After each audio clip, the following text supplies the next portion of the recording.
If you have a true strange story of the unexplained you'd like to hear read on the podcast, email it to madamestrangeways@gmail.com or go to madamestrangeways.com or just check the show notes for a link. I can't wait to read it. Welcome, strangelings, to a special deep dive episode, the third in my series of Ed and Lorraine Warren's classic paranormal case files, in this case, the Perron Family Haunting. As usual, I'll share the scary story first, then drag you down the rabbit hole with me kicking and screaming. And by the way, a Warren is literally a rabbit hole, so in this case, I'll be dragging you down a Warren. And if that's what you're into, well, maybe you would also like to hear your name read at the beginning of every single episode, just like my 3 Patreon subscribers, TJ Hodder, G-Man Music, and Ted. Thank you so much to my unholy trinity. If you would like a free sticker with subscription and an exclusive guided sleep meditation narrated by yours truly, join the Patreon at patreon.com/madamestrangeways. And now, on to the story of the Perron Family Haunting, here on Madame Strangeways.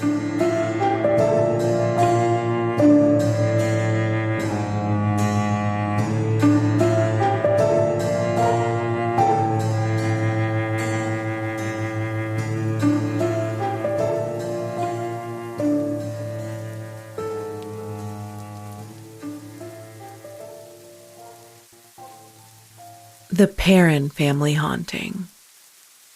In the bitter January winter of 1971, the Perrons moved their large family from bustling New York City to the quiet, peaceful town of Burrillville, Rhode Island.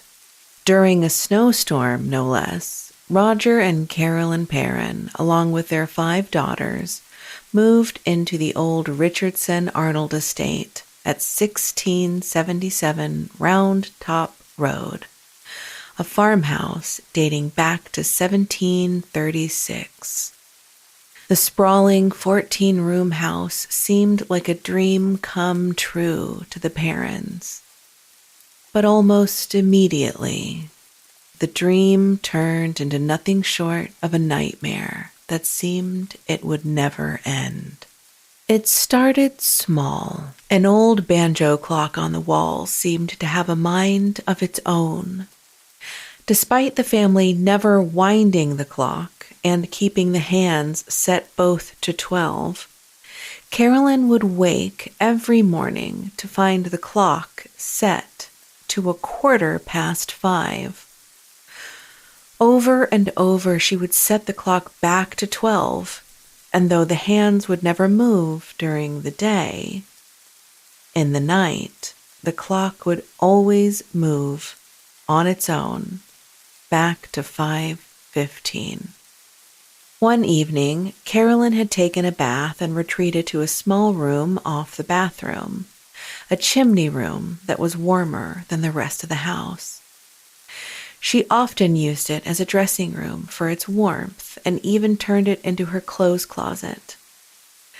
As she bent down to pull on her warm wool socks, something struck her, then began attacking her in earnest, blow after blow. Crying out in terror, she realized with a shock that it wasn't someone who had broken in who was attacking her. It was inexplicably a coat hanger controlled by some unseen force. Finally, the hanger dropped lifelessly to the floor as if nothing had happened. Stunned, she tried to explain what just happened logically. A single strike might have been coincidental if she had knocked the clothes hanger the wrong way, but not the deliberate, rhythmic force that had just rained down upon her. The dining room doors, boarded shut with planks and fencing wire, burst open one night, as though some hulking, unseen thing had forced its way through. The piano in the parlor would play on its own, eerie, discordant notes drifting through the house in the dead of night. It was not a player piano. One particularly chilly evening, Carolyn sat by the fire with her girls to enjoy some sun-kissed oranges. She sliced into one of the oranges, only to find thick, dark, red blood oozing from the segments, dripping down onto her bare feet.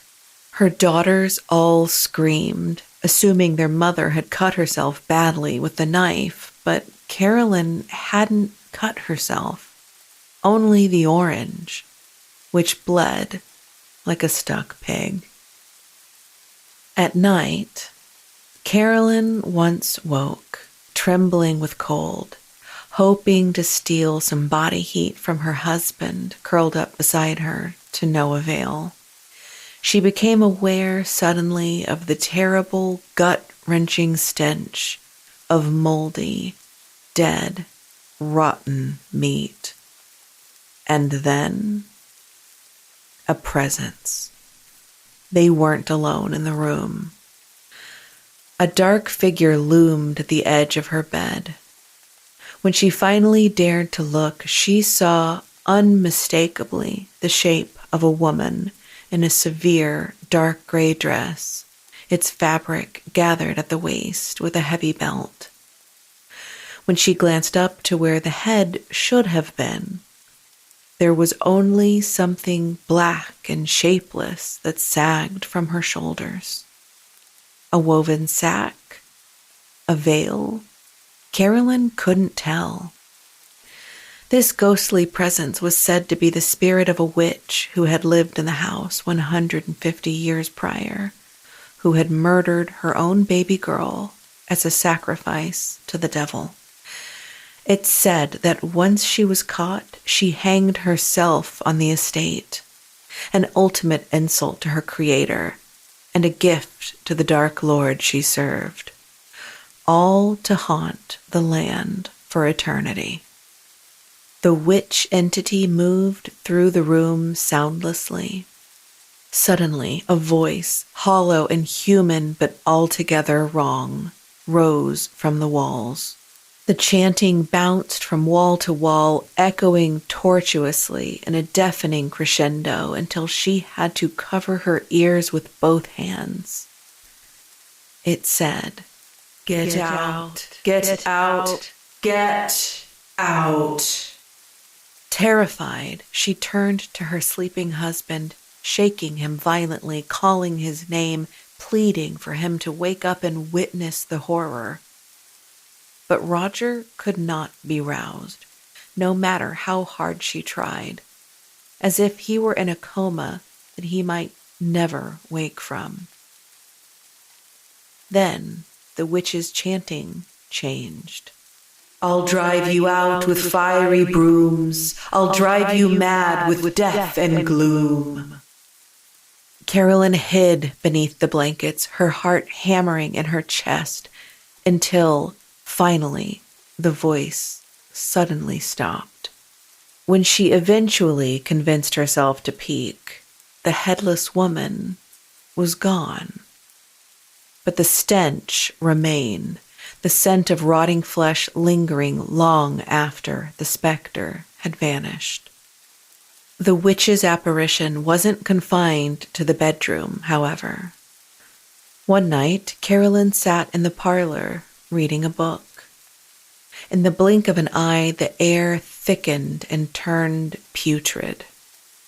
That familiar scent of decay flooded the room, and she knew exactly what that meant. The headless woman was there in the room with her. She tried to ignore it and pretend she didn't notice, at least until she felt a sharp pain on her leg, as if she'd just been stung or stabbed. She gasped and reached down only to find a single drop of blood welling from a tiny puncture in her calf, as if she'd been pricked with a large, sharp needle. Then, one night, the specter came for Roger. Sitting alone at the kitchen table, eating his dinner of steamed clams, he heard a sound come from the cellar. He froze, listening intently, as slow, heavy, deliberate steps climbed up the cellar stairs. Then the latch of the cellar door clicked. It creaked open. Roger, fed up with such nonsense, slammed his fist on the table. "Come out here and talk to me," he boomed, "or go to hell where you belong." In the ensuing silence, he held his breath. Then the cellar door merely shut itself again with a quiet click. The next morning, he awoke to find 3 deep scratches on his elbow, red and raw, with no explanation. By then, the family had had enough. Desperate, they reached out to local paranormal investigators, and word finally made its way to Ed and Lorraine Warren, a husband and wife paranormal investigator team who worked in the New England area. The Warrens, upon setting foot in the Perron home, immediately sensed an infestation of dark, demonic energy. They interviewed Carolyn and were concerned, but not surprised, by the slew of evil presences they sensed. They spoke of a long, unbroken history of suffering and torment that plagued the estate going back hundreds of years. The Warrens even held a seance with Carolyn and Roger to attempt communication with the most malevolent of entities in the home, the witch. It didn't go well.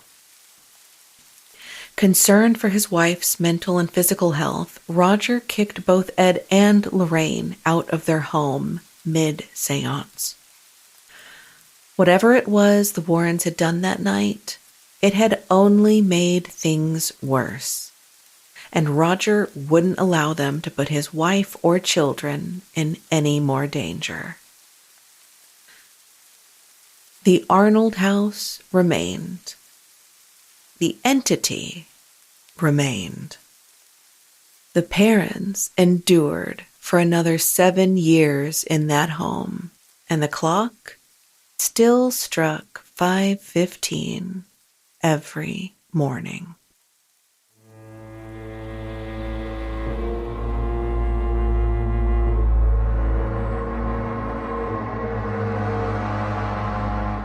That was a retelling of the case file of the Perron Family Haunting, the allegedly true story behind the very first film of the $2 billion dollar movie franchise, The Conjuring. So The Conjuring 1. That's what you just heard. As a reminder, this is a part of a series on the Ed and Lorraine Warren case files. So if you're curious, you can go check out the Amityville episode and also the Annabelle episode, which are the ones before this. It's not episodic. You don't have to go listen to them, but you sure can. And I do highly recommend it. So as a further reminder, Ed and Lorraine Warren were a famous, some would say infamous, paranormal investigator couple that operated from the early 50s all the way to their deaths in 2006 and 2019, respectively. Ed rebranded himself as a quote-unquote demonologist conveniently in the demon craze that the release of the movie The Exorcist left in its wake. He was not called a demonologist prior to that movie coming out, interestingly enough. But make no mistake, Ed was self-taught. And by self-taught, I mean that he created his own demonic lore in the same way that the show Supernatural did, except that the CW never claimed that Supernatural was based on a true story. Or if they did do that, no one believed them, so it doesn't matter. Lorraine Warren claimed to be a clairvoyant, or a quote-unquote light trance medium, which mostly means that she could telepathically communicate with people and ghosts and demons and creatures like Bigfoot, which, yes, was published in the Warrens' non-fiction book, Ghost Hunters, a story in which Lorraine Warren telepathically communicates with Bigfoot. Now, I'm not saying Bigfoot's not real, but I just don't know that that's the best use of Bigfoot's time. Bigfoot has, bigger and better and footer things to do. Bigger, footer things to do.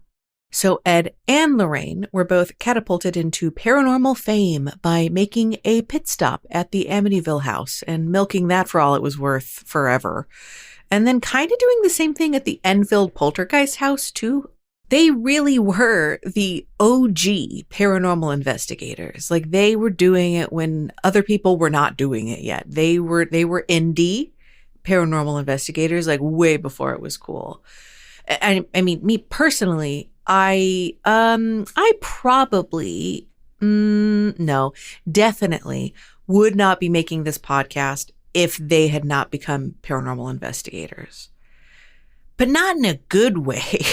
Not in a good way. Not like they inspired me, but in a different, worse way. So I want to take just a quick second and give some context for why I feel the way that I do about the Warrens, which is to say, riled. That's the way that I feel about them. I do go into this in depth in my Annabelle episode, so I won't go too far into it now, but I just want to give some context. My whole thing is about reminding you that you can feel afraid and not be in danger. But Ed and Lorraine Warren, they wanted you to feel afraid, and they wanted you to feel like you were in real, honest danger. Regardless of whether they believed in what they were doing, which there's strong evidence to suggest that Ed, at the very least, thought that we were all a bunch of rubes, that doesn't excuse the continuous harm that they've left behind. All for what? The sake of fame and movie deals? Doesn't seem worth it to me. And not to mention the damage that they've done to the paranormal community. I mean, there's so many fascinating, terrifying, and truly compelling, true unexplained stories out there. And some of y'all are even kind enough to let me share those stories with the world. We don't need flim-flammery muddying the paranormal water. It's unnecessary. Weirdly enough, both Ed and Lorraine are names on my mother's side of the family, which that side of the family was the source of my own personal religious/invisible demon trauma as a child, which is the reason why I'm making this podcast today. Something about those names. Yeesh. Anyway, just remember, you can feel afraid and not be in danger, especially, did I say especially? I'm on a roll. Especially if it has to do with literally anything that comes out of Ed Warren's mouth. And now, onto our sources. Unlike the case file for Annabelle, which was published in the book The Demonologist, the case file behind the Perron Family Haunting, it was never formally published, which, as you'll see, is sort of by design. So we'll never actually truly know the full juicy details of this particular case file of the Warrens, which is something that we'll talk more about in a bit, so just put a pin in that. But the story that we just heard was cobbled together and based on two sources. The first is a 1973 recorded interview with Carolyn Perron and Ed Warren, which I found on YouTube, and I cannot tell what the source is. It's got like an interviewer from, it sounds like, a television segment, and his name is John Larrabee, and I can't find who he is or what channel it was on or what was the original source, but it was a recorded interview. It had Carolyn Perron. It had Ed Warren. It was from 1973. It was actually from All Saints Day on 1973. So that's the day after Halloween. So the second source is the Perron Family Case File as published on the New England Society for Psychic Research site, otherwise known as NESPR, which is the society that Ed and Lorraine Warren first founded back in the 50s. However, since both of them have since passed, the running of said society has passed to their son-in-law, Tony Spera, who runs the site and also the society.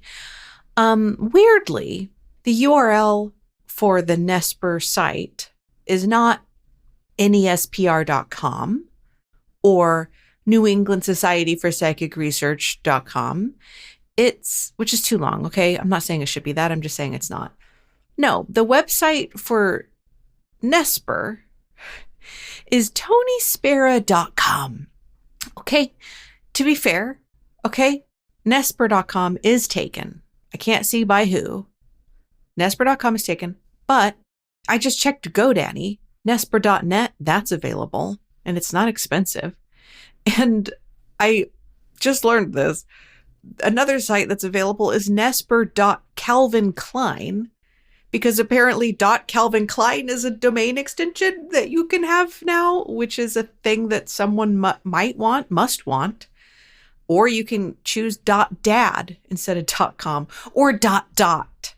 So you could have Nesper .dot. You could also have Nesper.unicorn. Anyway, there's lots of options. There's lots of opportunities there. He could be using any combination. He could have any Nesper site that has a Nesper in the name. Instead, he chooses to host it on tonyspera.com, which is weird. But that's one of the sources. So the point is, the second source for the original case file story that I retold just recently, 5 minutes ago, is the Nesper site, which is not available at nesper.shoes or nesper.horse, but is available at tonyspera.com. Really weird. For the rest of the episode, where we dig into the real meat of the story, though, and the actual history, here are the rest of the sources. Source number 1. The Exorcist Effect by Eric Harrelson and Joseph Laycock, which is still my new favorite book. I think it's going to just have to stay up there forever. So Eric, Joseph, authors of the book. Eric, Joseph, if you're listening, I beg you to please release an audiobook, because if you have not listened to the Annabelle episode, I am listening to the book by having Alexa narrate it to me. And I'm just going to say, it's not an ideal performance. Alexa is doing her best, and I support her in her efforts. Just not ideal. So listen, if you could please, Joe, can I call you Joe? Joe and Eric, if y'all could please release an audiobook. You know what? I'll record it. Hit me up, madamestrangeways@gmail.com. Because I love this book and I highly recommend it to anyone listening, or I am happy to continue to absorb it via Alexa in my ear holes and then tell you stories and snippets about it through the podcast. Happy to continue doing that. So that's source number 1. Source number 2, I found this slew of excellent, detailed research articles. They're just amazing, and there's so many of them and so detailed. Published by Jamie Rubio, who is a historical investigative journalist. And you can find her blogs via jamierubiowriter.com. The information about Bathsheba Sherman especially was sourced from her blog entries and also her book, Stories of the Forgotten, Volume 1, Infamous, Famous, and Unremembered.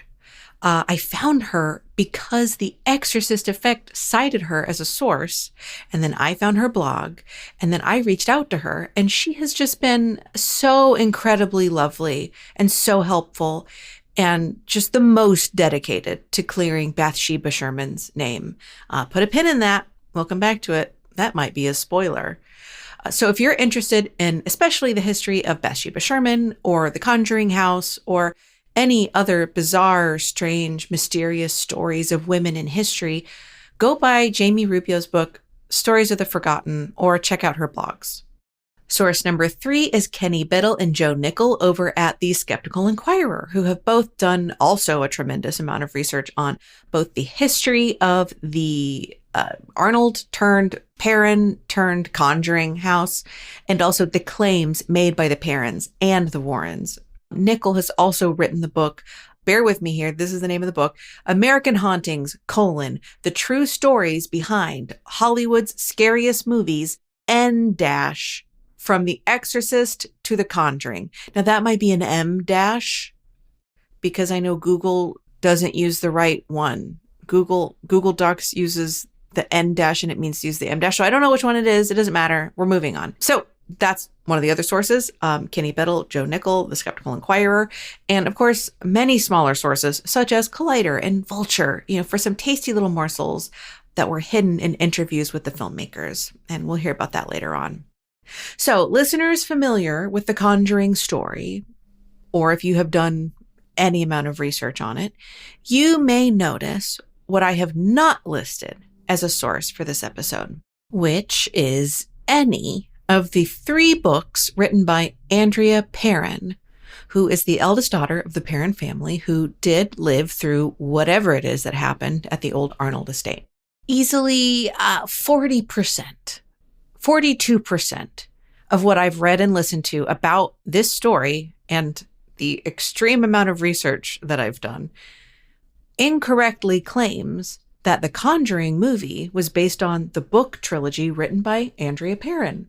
Now, I get it. I mean, I can see why you would think that because, A, her name is Perron. She's got the last name Perron. By the way, it is pronounced Perron, not Perron, not Perron, Perron. I get it. You see her name, and also you hear that the movie is based on a true story. So one might guess, one might assume that there must be a story somewhere that they can read in order to read the true story. Just like with Amityville, just like with Annabelle, how you can read that story in The Demonologist. But the first book in Andrea Perron's series, House of Darkness, House of Light, was published in 2011. And the screenplay for The Conjuring really technically began way back in the mid to late 90s. Though we'll split the difference and we'll land on the fact that the Conjuring movie project was greenlit by New Line Cinema in 2009, which is still before Perron finished writing her first book, which, by the way, she wrote 40 years after her experiences in the Arnold estate. 40 years. Even if something terrifying is seared into your brain at the age of 12, that's still a lot of time between experiencing it and writing about it. But she managed to write something like 1,400 pages about it, despite the passing of time. I mean, not only that, but when you experience something traumatic, especially as a child, your brain has a tendency to just play a little game of forgetsies so that you don't have to remember that traumatic event. So just interesting that she remembered it in such detail. In fact, you know what? Here's a fun fact. Did you know that our brains unknowingly, without our permission and without our knowledge, edit our memories of the past, specifically when we remember them, and then effectively override that original memory every single time we access it. So the more times that you've accessed a memory, the least likely that memory is to be accurate. The more often you remember something, the more times that it's been edited and saved over, and you don't even know it. I mean, think about a birthday. As a child, think about a childhood birthday or like a nice memory of you when you were little, or even a bad memory, I guess. I mean, sure, whatever. I mean, probably don't do that. But my point is, try to think of something that happened when you were younger. Are you remembering what your parents or siblings looked like back then? Can you really remember what they looked like? Are you picturing in your mind's eye the face of your family member from however many years ago? Or are you kind of picturing them more now, how they look now? Or, okay, maybe you have aphantasia where you can't picture things in your head like an apple. All right, so maybe if that's the case, then how about this? Have you ever remembered something which with such specific detail that you were 100% sure that you were right about? Like, you just know that you wrote someone's number down on a yellow Post-it note and it's on your desk, only to find that actually what you wrote it on was the back of an envelope and the envelope was not yellow at all.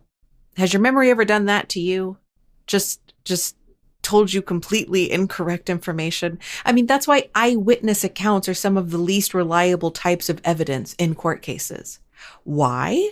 Because our memories are deeply fallible, even over a short period of time, let alone over the course of nearly 40 years from 1973 to 2011.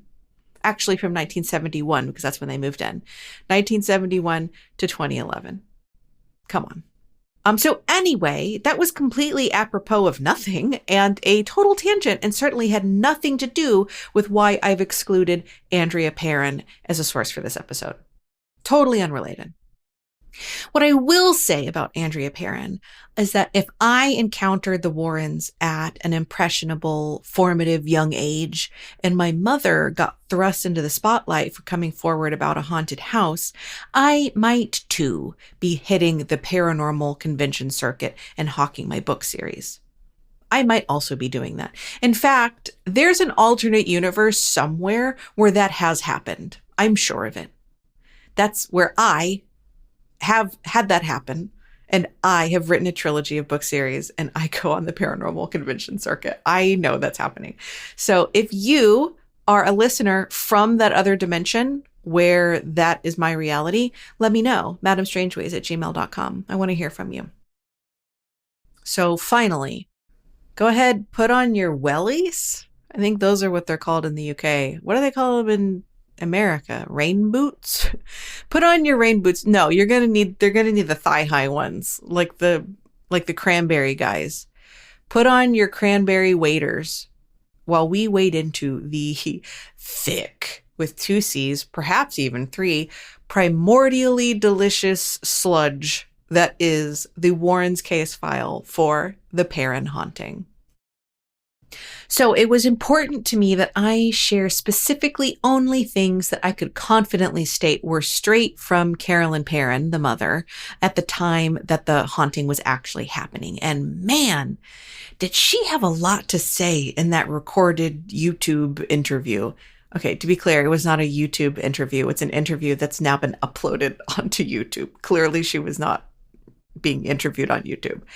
She had a lot to say, and it's a really interesting, really weird listen. If you liked listening to things like Art Bell, Coast to Coast, go ahead, give it a listen. I'll have the link in the show notes. Something to note, though, is that Ed's interview style, it's leading at best. And he stated early on in this interview with her that this was their second interview. We don't hear the first one. We only hear the second one, where he has clearly been able to guide the story and nudge her towards stories that he wants her to tell, and kind of quickly move past ones maybe that he doesn't. But it's not just the actual stories themselves that he is leading her about. He also, this was crazy, when she was telling him the lengthy and admittedly terrifying story of the old woman with the black sack over her head and the bent neck, he asked her if it resembled someone who had been hung by the neck. And she said, oh, you know what? Actually, now that you say that, yeah, I kind of did look like that. Maybe that is it. So a little bit of a leading the witness situation. And hearkening back to how memories work, maybe the next time she told that story, she included that detail and forgot that she had ever told the story differently to begin with. He would even, and this is wild to me, she would tell him some absolutely horrific and just like mind-blowing story that happened to her. And his response would just be like, now what else happened by the fireplace? Like, no questions. Like, excuse me? My dude, she just told you she was attacked by an invisible spirit using a clothes hanger. And your response is like, now what else happened? No questions. No questions. He didn't even ask a single question to understand the bleeding orange situation. Just so strange.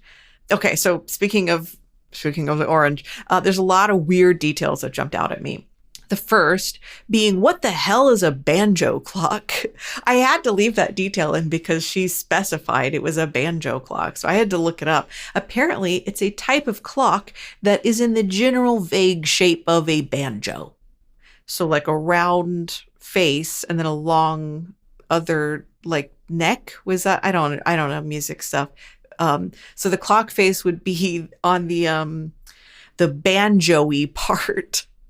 The round banjo-y part. So like details like mentioning the banjo clock kind of make me think that Carolyn really was experiencing something with the clock hands moving, even though, okay, the clock didn't run on batteries and the clock wasn't wound. So the clock should not have been moving at all.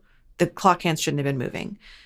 But the fact that she mentioned the banjo clock would be a really weird detail to include to me. Or I don't know, maybe banjo clocks were more standard in the 70s. If you've got a banjo clock, let me know. madamestrangeways@gmail.com. I would love to see a photo of your banjo clock. Hopefully the hands on the clock are not moving without any electricity or winding it. Let me know.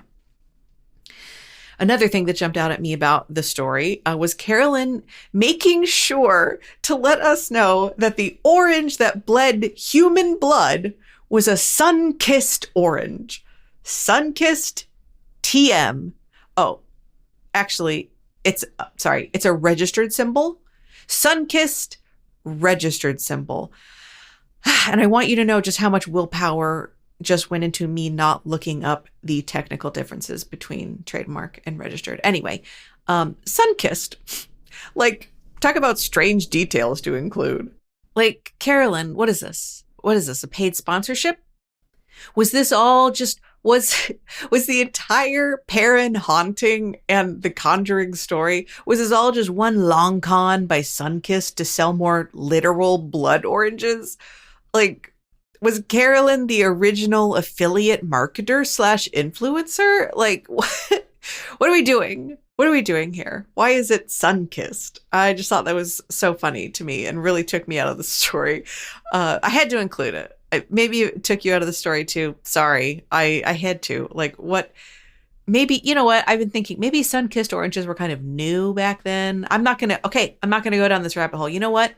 You're welcome for not going down another rabbit hole because I have gone down so many already. So somehow more ridiculous than mentioning Sunkissed is what Ed Warren said in that interview about the bloody Sunkissed registered symbol orange. You know what, actually? Okay, I want you to guess. Just take a few seconds. I want you to guess what explanation Ed Warren gives for for an orange, a normal orange, not a blood orange. I want you to guess what explanation Ed Warren gives for a normal, regular, sun-kissed orange to bleed human blood. I want you to guess. He's completely serious. Okay, ready? All right. Here is verbatim what Ed Warren said as an explanation for why a sun-kissed registered symbol orange would bleed human blood. Here it is. This comes through teleportation, where the molecular structure of the substance or the items broken down, dematerialized, teleported to another area, and it is then seen and viewed in that area, and that is to say, that was real blood. Oh yes, it was real. Okay, well, when pressed to explain where this real blood was teleported from and into the sun-kissed registered symbol orange, Ed Warren continued. This blood would have come from a number of places. It could have been taken from just any individual. The structure of the blood being broken down much as it is in lycanthropy, where you have vampirism, the demonic spirit which inhabits the vampire of the physical body of a person who would be known as a vampire, does not actually bite into the neck of a human being and suck the blood out. It uses the qualities of magic in regards to teleportation, again, where the substance is broken down and materialized. That is a quote. I heard him say it. This was not an AI deepfake. He said those words. Like, what? Excuse me? Excuse me? How did we get here? How did we get from sun-kissed to vampires? And also lycanthropy is about werewolves. So how did we get from sun-kissed to werewolves? And now, hold on, because now vampires are real, but they use vampire magic to teleport people's blood out of their bodies and into their mouths? Like, hold on, because we're burying the lead here. That is the real story. This is what the movie should have been about. This is the movie that needs to be made, is vampires and lycanthropy and teleporting blood. So when you really break it down, the Conjuring movie, or the story of the Conjuring, was more or less just kind of like a haunted house movie, with the addition of paranormal investigators as an, albeit, successful gimmick. Family buys new house is haunted by ghosts, family is terrorized by said ghosts / demons, some of which, of course, turned out to be Satanists. Ed and Lorraine swoop in and save the day. And introduce you, by the way, to Annabelle so they can set up a spinoff. Well, quick reminder. The Perrons lived in that house for 9 years and were in that house for 6 years after the Warrens came the last time. And in fact, they still claim that the Warrens did more harm than good. But jumping back to the whole satanic ghosts inside a haunted house thing, here's something I really regret not mentioning in the Amityville episode. You'll never guess what these two stories have in common. If you guessed, though, correctly, that they both follow the same basic plot, you win a prize. You win. Email me, madamestrangeways@gmail.com, if that's what you guessed. So here's an actual description of one of the movies that I just changed like 2 words in. Okay. Horror film about a family who are terrorized by supernatural forces when they move into a new house in New England, which was once home to an 18th century Satanist. It's the exact same story. It's the same movie. Amityville and the Perron family. Now, the Perron family did happen prior to Amityville. Okay, I'm just going to put that there. We're going to return to that. But it is the exact same story. It's just that The Conjuring has Bathsheba Sherman as the alleged Satanist, and Amityville had John Ketchum as the alleged Satanist, who is not a Pokemon trainer, apparently. Both Bathsheba Sherman and John Ketchum, though, were real people. Totally normal, real people who were not Satanists, who have been painted as Satanists by modern brushes for the sake of sensationalism, period. That is the only reason. They just take these two people, they say, they were alive a really long time ago. We need a better story. Let's make them Satanists. So we'll discuss Bathsheba in much more detail in a moment, or 12, or 13, or 666.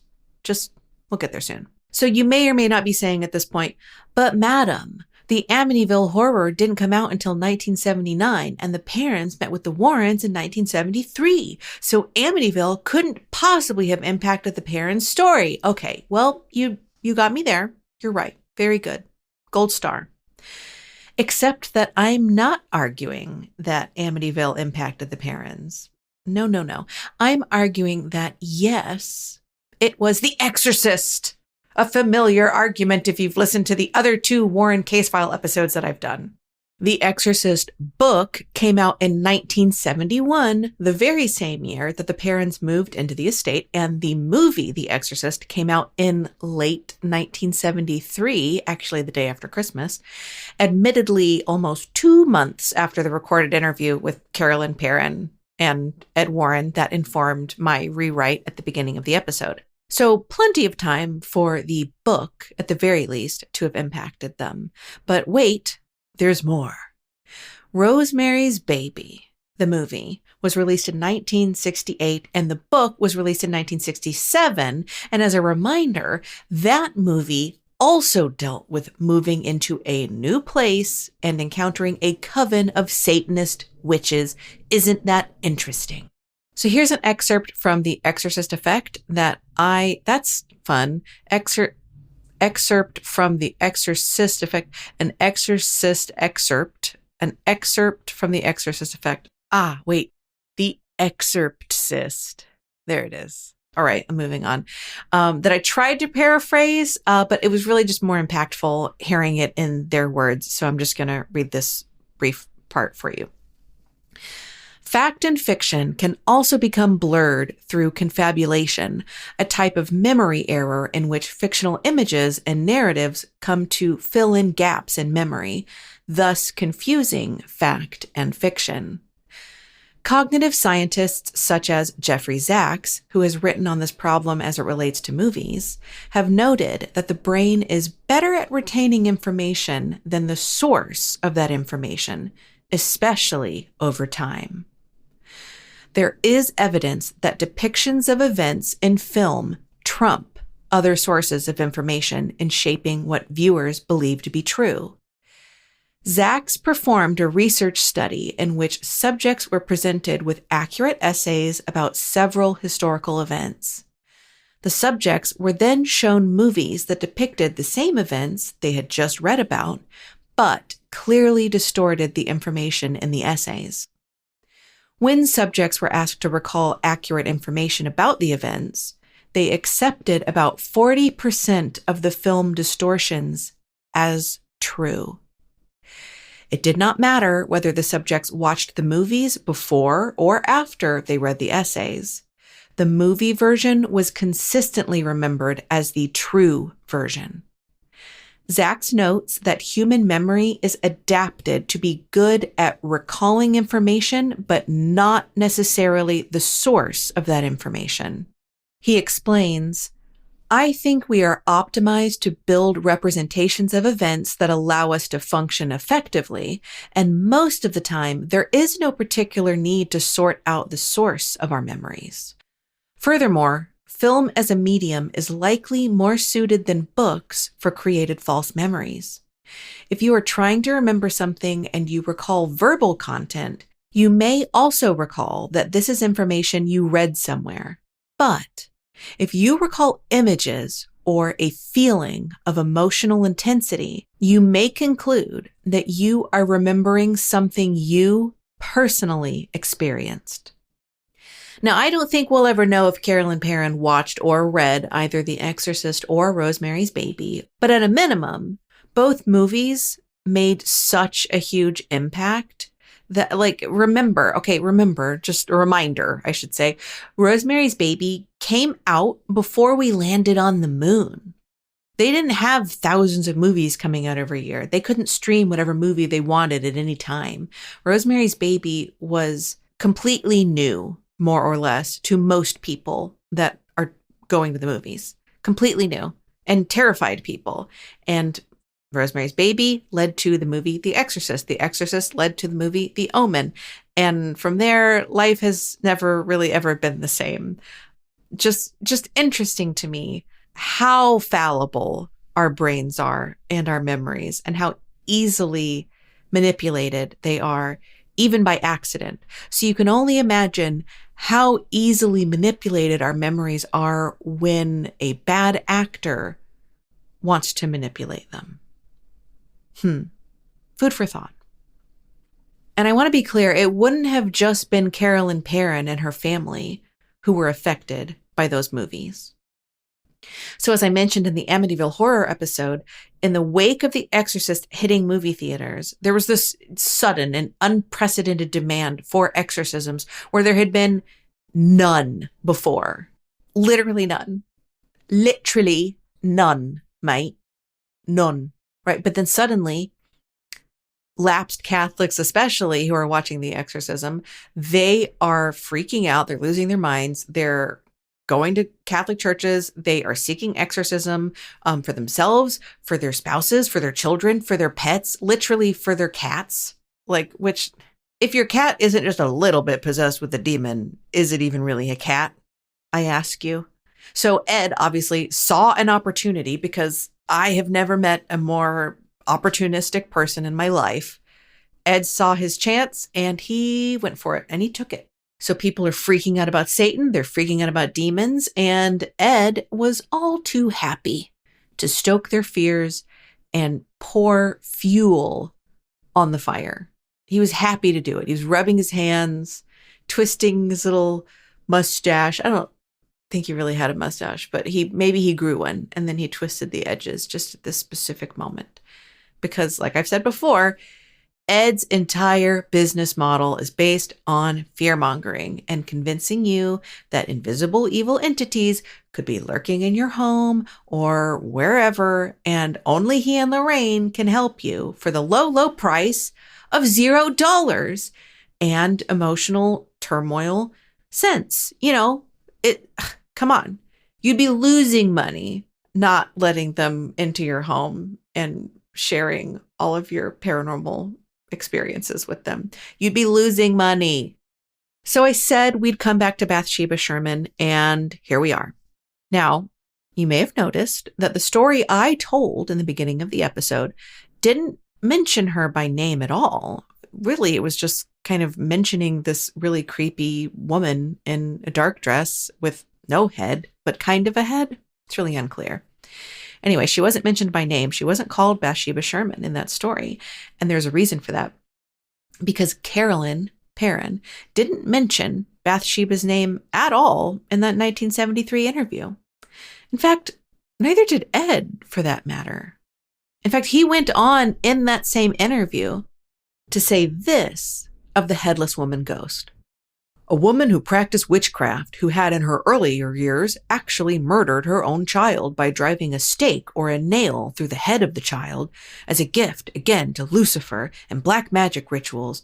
This woman lived all of her life in that home and practiced a negative witchcraft, black witchcraft, and then at age 97 years old, made a pact with the devil to commit suicide, which is a great insult to the creator to take the physical life away from someone. In this case, she had destroyed it on her own.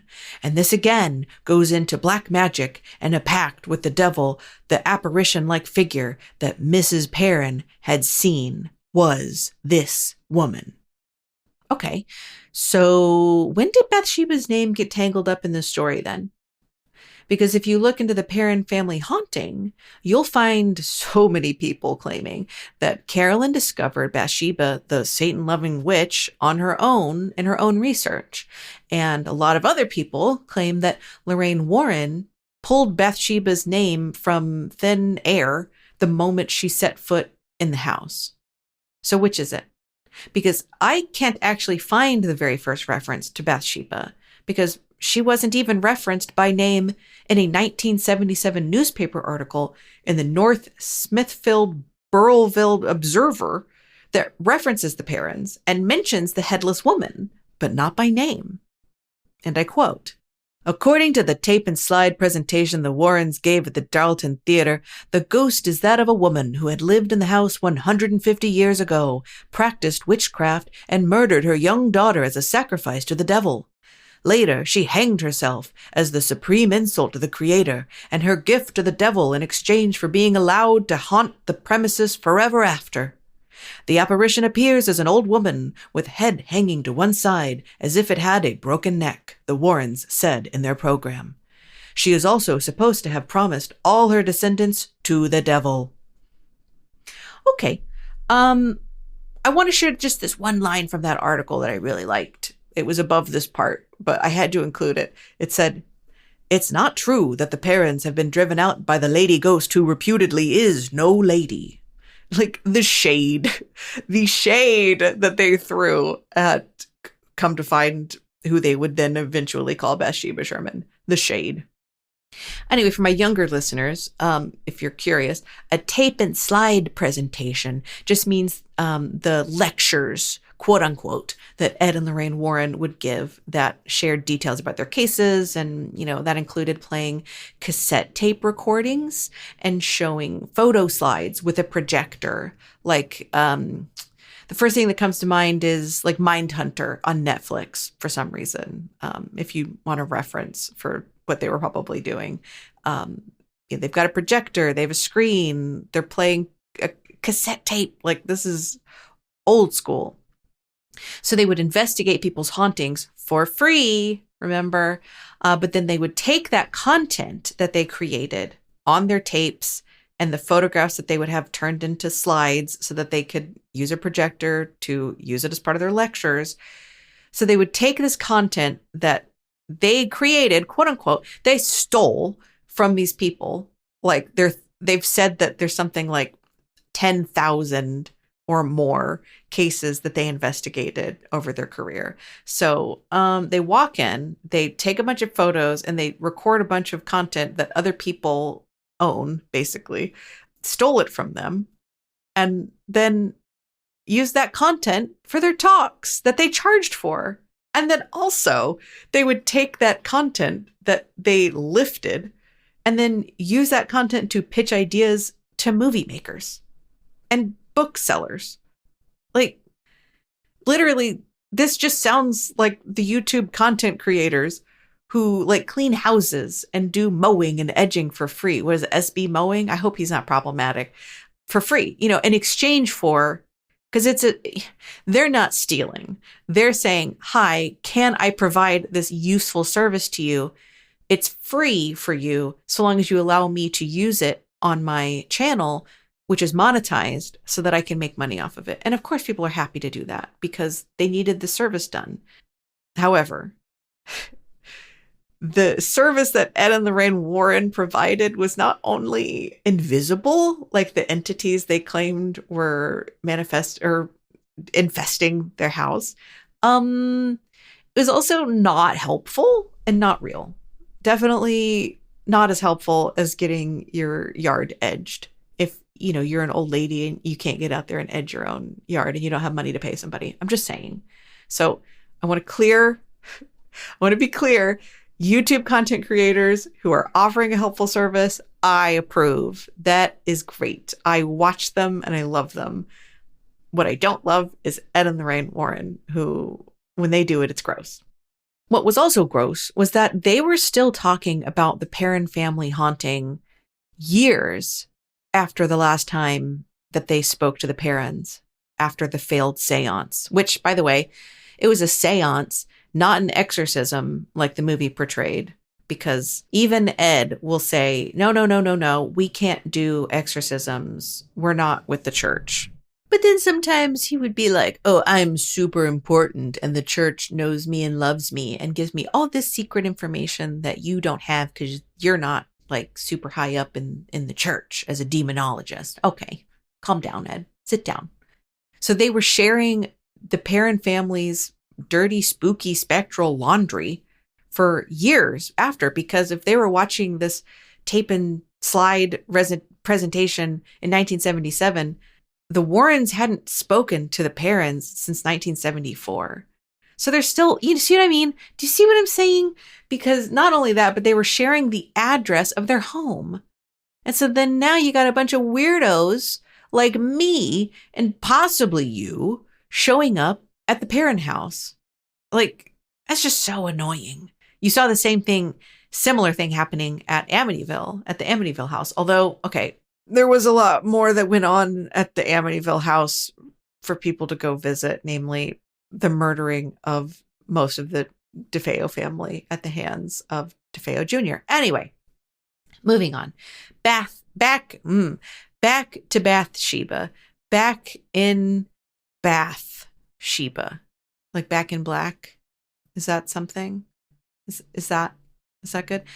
Back in Bathsheba. I can't figure out exactly when they decided to blame everything on Bathsheba Sherman, but sometime between 1974 and the mid 80s, maybe 90s, the Warrens definitely did. They sure did, and so did the Perrons. So between the two of them, you can't really pin it on one specific person, but it came from one of those families, the Perrons or the Warrens, blackening poor Bathsheba's name. Now remember, I'm trying not to lean on Andrea Perron's claims as a source here, but she has a lot to say about Bathsheba, mostly bad, even though Bathsheba was a real person whose name and legacy has been dragged through the mud, including by her. The real-life Bathsheba Sherman was born Bathsheba Thayer in 1812, named after her father's first wife, which is a choice. She wasn't part of the Arnold family at all. We don't even know that she knew the Arnold family. So the family that lived on the Arnold estate that was then turned into the Perrons' home, that is now just called the Conjuring house, Bathsheba Sherman did not live or work or potentially ever set foot on that land. So I'm not really sure how you're going to blame this on her. Why would she haunt that house? It doesn't make any sense. So unlike her portrayal in the Conjuring film, no historical records, police reports, court documents, or community accounts suggest that Bathsheba ever harmed or killed any children, let alone her own, and she definitely didn't hang herself.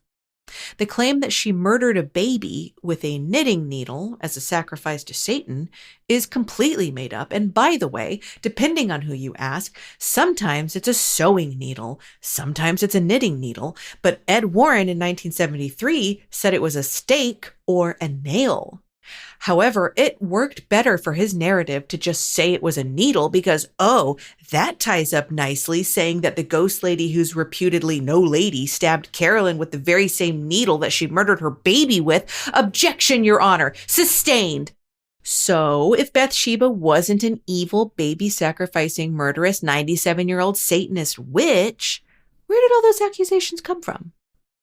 Where there's smoke, there's fire, right? Well, sort of, but also, you know what? That's a good reminder. Check the batteries in your smoke detectors, everybody. And if you have gas in your house, make sure that you have working CO2 detectors, please. PSA. Go check. I'll wait. You can come back. Okay. We're all good? Perfect. So, it is a good question. Like, why all the libel and slander to this poor woman with an admittedly witchy sounding name? Because, come on, Bathsheba, super cool name, sounds like a witch. Maybe I've been influenced by knowing that she's been accused of being a witch, but what a cool name.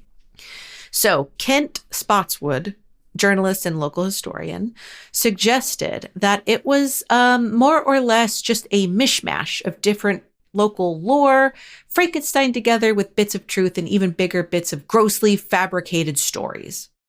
So listen, they've talked about how there's all these different deaths that happened at the Arnold estate. If you ask Carolyn Perron, she does list a ton of deaths that happened on the estate, and they're all grisly and they're all super dramatic. But listen, okay, Susan Arnold, unrelated to the Arnold estate, not part of the Arnold family, just happens to have the same last name. Susan Arnold did in fact hang herself in 1886, but she neither lived nor worked at the Arnold house, soon to be the Conjuring house. There was also a Prudence Arnold who was murdered by this complete piece of human refuse, William Knowlton. But again, Prudence didn't live or die at the Perron/Arnold/Conjuring estate, and she also wasn't part of that Arnold family. Amongst a bunch of other local lore, over time, likely what happened is that people assumed that the people named Arnold who died in the area were probably of the same Arnolds that now lived on the old Arnold estate. And then the lore began to grow and morph like a game of extremely morbid, macabre telephone. Okay? I think that makes sense. But hold on a second. Because isn't there another New England witch that the Warrens are on record discussing in 1974, the exact same year they performed a seance for the Perrons? Oh, yeah, that's right.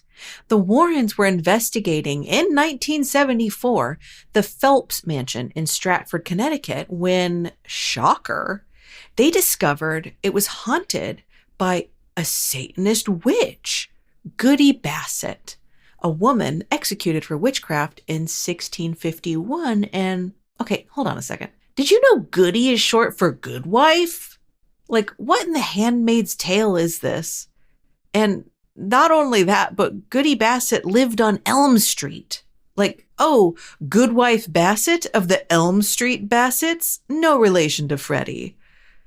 Goodwife is apparently not even like a real first name. It's just like something you call to a lower class woman who's married in colonial times. What was her even first name? I can't even find it. It's all just Goody and Goodwife. That's messed up. I wonder what her birth name was. But listen to this. According to the Stratford Crier, 372 years after she was executed for witchcraft, i.e. murdered after being forced or tortured under duress to confess to being a witch, which she wasn't, a witch she wasn't, Goody was officially exonerated and honored with a plaque in her name. That's nice. Good for her. Less nice is the quote from this article. The charge of witchcraft was ordinarily proffered to outspoken women of a lower social standing in the colony of Connecticut, said David Wright, Stratford's town historian. Such women were oftentimes healers or midwives and, in several instances, widows. The charge of witchcraft was often used to settle property disputes or as a tool to administer vengeance to an outspoken person. Well, that sucks. Okay. Well, sorry for that depressing little rabbit hole there. Let's jump back to Ed and Lorraine. Okay, so it's 1974, right? Like the same year that they perform the seance for the Perrons, and then they get kicked out. And so that same year, 1974, they just so happen to investigate another house and claim that that house also has an evil spirit witch lady haunting it, just like the Arnold/Perron family estate, except that this witch is famous. Because if you haven't heard of her, I'm shocked if you haven't heard of Goody Bassett, but she's definitely famous in New England. Which, can we pause? What is New England? I had to look this up because I realized, I don't really know what this means. It's not a state. I mean, I assumed that it was a section of the country that was in the Northeast, but I didn't quite fully understand, like, what does that entail? So it basically, if you were an English settler and you came over and you set foot there kind of before 1776, that's New England, okay, in a nutshell. So if you were British and your little British feet touched the ground shortly after arriving here, that's New England. Okay, I think that's probably an oversimplified explanation, so please don't come for me. Anyway, it sounds like to me that the Warrens took Goody Bassett from their research at the Phelps house, which didn't have anything to do whatsoever with Goody Bassett. So they took the idea of using Goody Bassett and they had witches on the mind, and then they mashed her together with the local Burrillville legends for the Arnold estate and then created their own original character that suited their needs. And as a bonus, Bathsheba has a super cool witchy sounding name. So, I mean, you on the one hand, you can't blame them because that is a good story, and it's very scary. On the other hand, yes, I can blame them because Bathsheba was an innocent woman, just like Goody Bassett. However, Bathsheba doesn't have the honor of being exonerated. So let's just talk about that right now, actually, because she probably never will be exonerated or fully cleared because of the Conjuring franchise. In fact, poor Bathsheba's gravestone has been vandalized enough times since the release of The Conjuring by people who believed that the movie really is based on a true story and really believed that Bathsheba really was a Satan-loving villain. And so these people, their solution is to piss off her ghost? How is that a good idea? Like, of all the graves to vandalize, like, don't vandalize anybody's grave. But if you're going to vandalize your grave, you're going to pick a murderous, Satan-worshipping witch? Make it make sense. You know, obviously, in all seriousness, though, Bathsheba was clearly none of those things. She was just an innocent woman who lost 3 of her 4 children. She lost her husband, and she died at the age of 72 from a stroke. Rest in peace, Bathsheba. And speaking of resting in peace, because I did mention, right, that her headstone has been vandalized enough times that it was actually broken into pieces and had to be removed because people just kept breaking it every time they fixed it. So Jamie Rubio, the historical investigative journalist mentioned earlier, actually organized a GoFundMe to raise the funds to get Bathsheba a new headstone when it was so badly damaged. So she reached her goal in 2023, yay! And the new headstone was installed in late 2024, honoring Bathsheba properly as it should be. So good job, Jamie. What a great thing to do. If you're wondering, the biggest donation to the GoFundMe was made by the new owner. By the new owner. I'm trying to get my timeline straight. Yes, was made by the newest owner of the old Arnold farmhouse, Jacqueline Nunez. And if you're wondering who made the smallest donation to honoring the memory of an unfairly maligned innocent woman, that honor is a tie between Andrea Perron and Tony Spera of TonySpera.com and not Nesper.com. The Warrens' son-in-law, who continues to run their psychic research society, whose website claims Bathsheba is a Satanist witch still to this day. Andrea Perron and Tony Spera both donated $0. 0. When Jamie told me that over email, my jaw dropped. Like, I don't even know why I'm surprised, but I am. That 2 of the people, Tony Spera's, he's implicated. Okay, but Ed and Lorraine Warren were super implicated. And again, the Nesper site still to this day says that Bathsheba was a witch. And Andrea Perron, who speaks badly of Bathsheba as well, although you can find places online where she has said, oh, never mind, Bathsheba's innocent, I support her, but not enough to like edit her books that mention. Anyway, those 2 people, $0 to the GoFundMe? You can do $5. You caused this. Like, y'all, come on. That's just, I'm riled is again the right word, riled. So hopefully people stop vandalizing Bathsheba's grave, although I don't know how we'll get that to stop. I don't know. Maybe what do? Do we install a glitter cannon? Or like a tar and feather situation? Or like, you slather the grave with Vaseline and, again, glitter. You know, there's got to be something there. There has to be something there. We need justice for Bathsheba. Moving on to the Conjuring movie.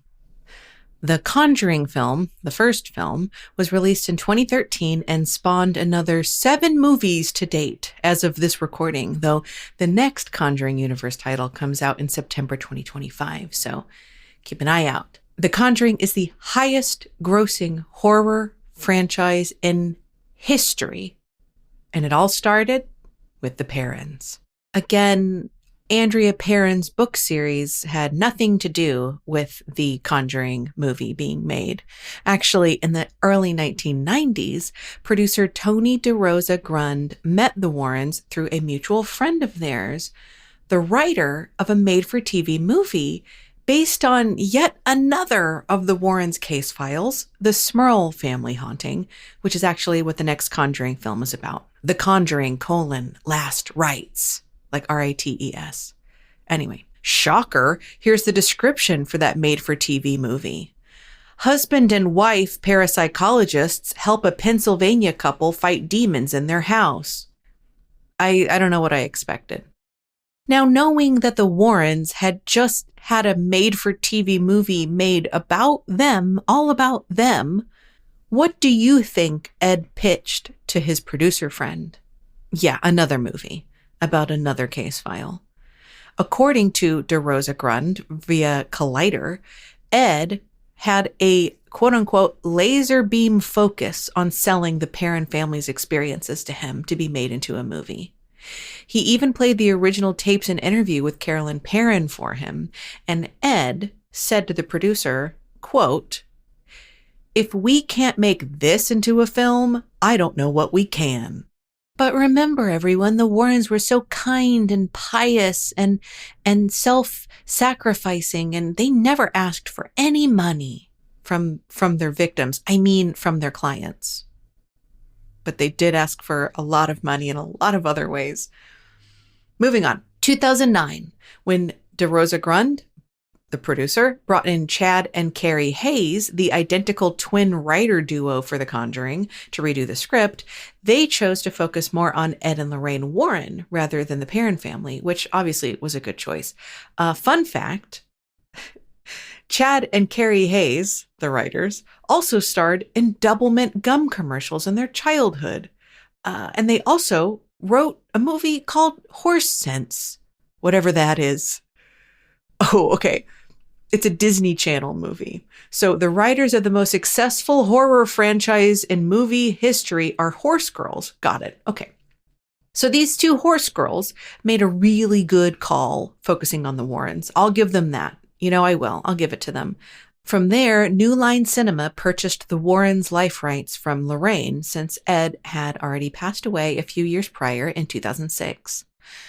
Lorraine, honestly, really could have negotiated better. You know, Ed would never have stood for the paltry sum that New Line Cinema bought their rights for, because New Line Cinema walked away with Ed and Lorraine Warren's life rights for movies for the low, low price of only $150,000. That is nothing compared to the $2.2 billion with a B dollars the film franchise has earned, and they're not even done. Reminder, Lorraine is a clairvoyant.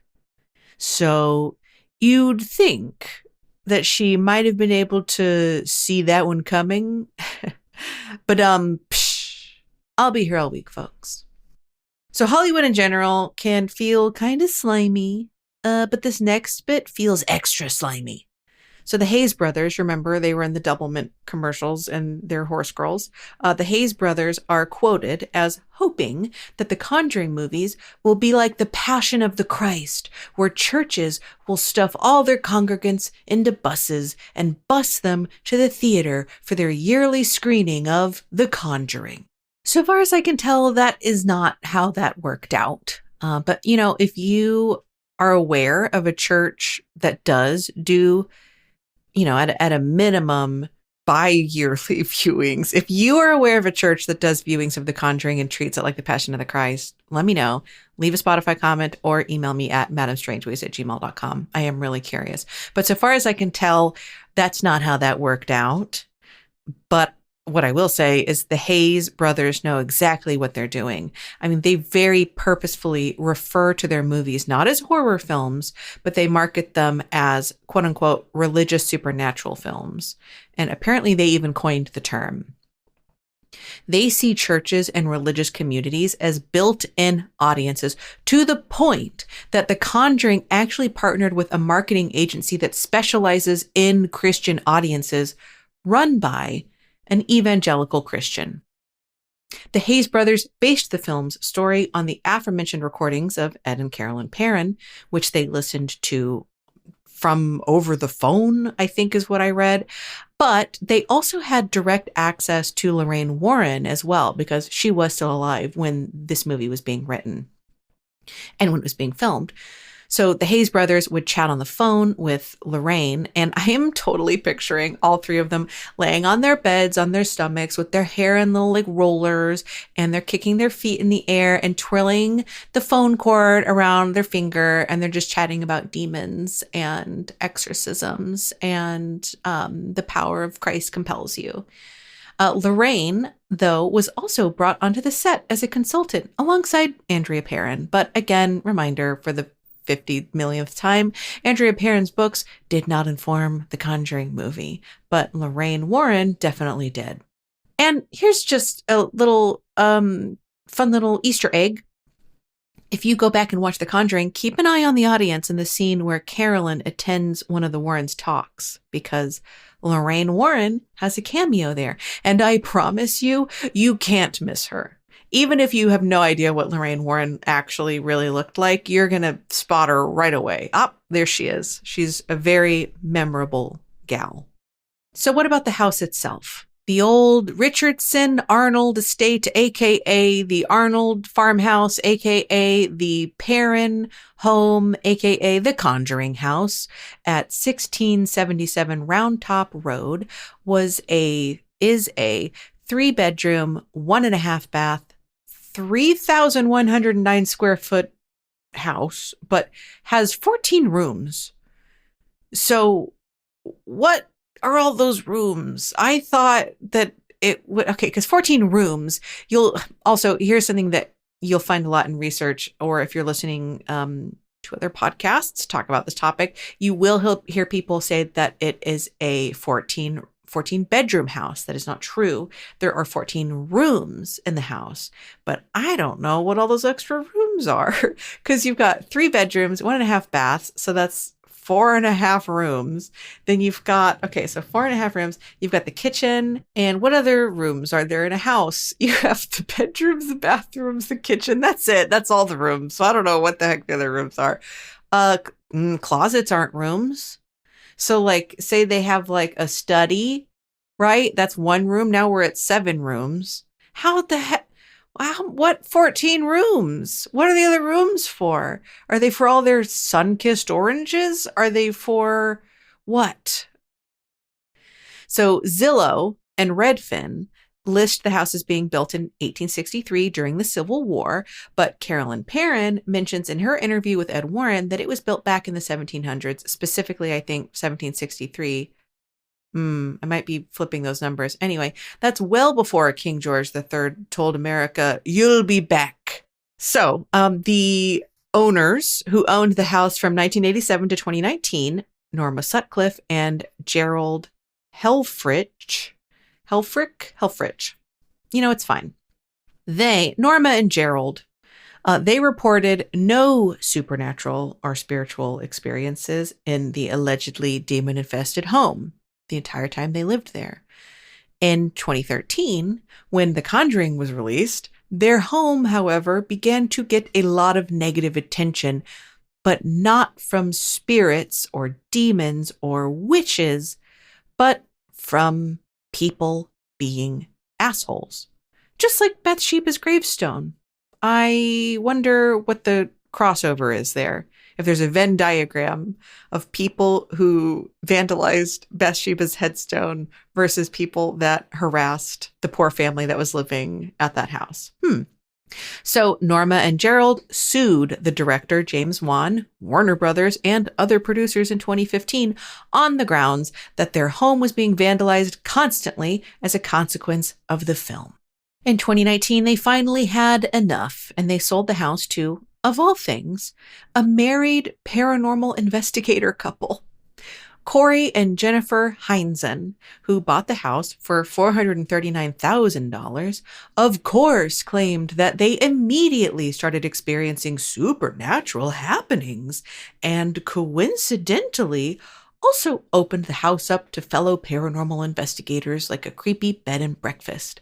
You just have to ask yourself, why did Norma and Gerald not have any weird experiences? And then as soon as you have, You could argue, oh, well, they're paranormal investigators and they're like more in tune with the spirit realm and the veil is thinner around people who, okay, sure, okay, you can, but also they opened it up as a bed and breakfast. So, you got to wonder. You got to ask yourself, you got to always follow the money, right?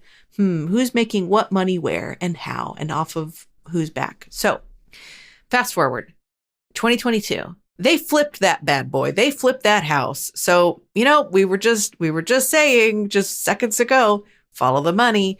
2022, that paranormal investigator couple flipped the house and sold it for $1.5 million to Jacqueline Nunez, who is the one that donated something like $2,000 to the headstone replacement for Bathsheba. So they bought the house. This is crazy. They bought that house for $439,000. They sold it for $1.5 million. Crazy. So it was purchased from them. It was purchased from them with the insane stipulation that whoever owns the house cannot live in it year round because the energy is so powerful, according to Nunez, the new owner of the house. And I know that the Heinzens wanted the new owner to continue the legacy of keeping it open to the public. And yet, on the Google listing for the Conjuring house, it says, and I quote, "The Conjuring house is not taking new bookings at this time. This is a private property. Do not trespass." As for the Perron family, Carolyn Perron and Roger Perron have since passed away. One of the Perron children has also passed, and that was April, the youngest of the Perron daughters. Unfortunately, she passed away in 2017. However, the remaining 4 of the Perron daughters are still alive, and of course, that includes their spokesperson, Andrea Perron. She's still around. So let's recap. The original Conjuring story, which is the Perron Family Haunting, it became a movie because Ed wanted to pitch it as a movie because he wanted another movie made about him. Of course, he had passed away by the time the movie came out, but he really started this back in the 90s. He said, let's get a movie made about the Perrons. The Perrons don't need to be involved, only us. They sold their life rights. There is a whole nother episode worth of content about the story regarding their life rights. Okay. I'm not getting into it right now. I will when I do an actual episode about specifically only Ed and Lorraine. But in the meantime, I'm just doing their case files. But I will leave you with this one disconcerting little disgusting nugget for you to think about for that future episode. The stipulation that Lorraine specifically had written into her contract for the Conjuring film franchise is strange and abnormal. People ask for specific things to be put in contracts all the time. That's not that big of a deal. What's not normal is for them to specify that the films were not allowed to show neither Lorraine nor her husband Ed engaging in any crimes, including sex with minors, child pornography, prostitution, or sexual assault.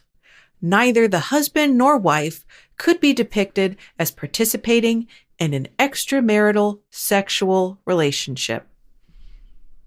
And I'll just leave you, the listener, to wonder why she might be so specific with some of those requests in the contract. And this also might have something to do with why you will never see in the Conjuring franchise anything other than the most pious and absolutely saint-like depictions of Ed and Lorraine Warren.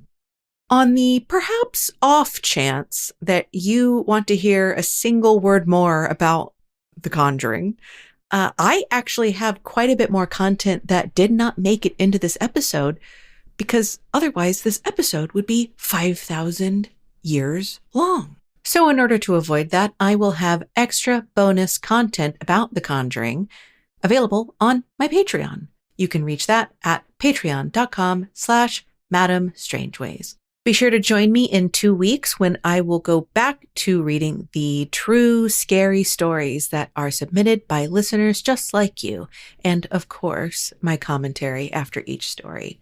So if you have a true scary story that you want to share for the show, go ahead and email me, madamestrangeways@gmail.com or madamestrangeways.com. Not madamestrangeways.Calvin Klein, though, and also not madamestrangeways.horse. Just .com for now.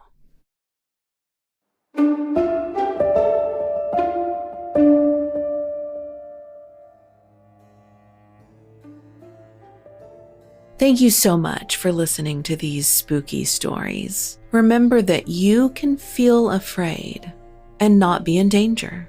So if you have a true strange story that you'd like to hear read on the show, go ahead and send it to me, madamestrangeways@gmail.com or madamestrangeways.com. And since word of mouth is so important for podcasts, if you could do me just one little weird, spooky, strange solid, that would be amazing.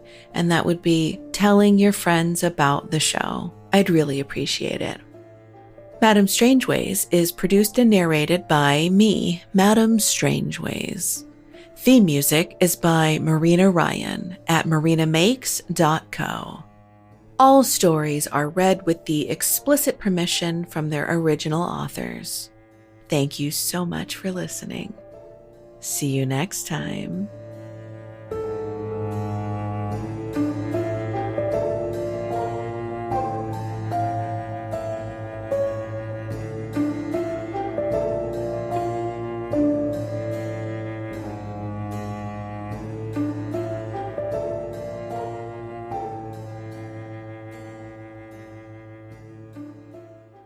Ahead, check out why is that so hard? Oh my God. Patreon.com. What was it? Did I say poo?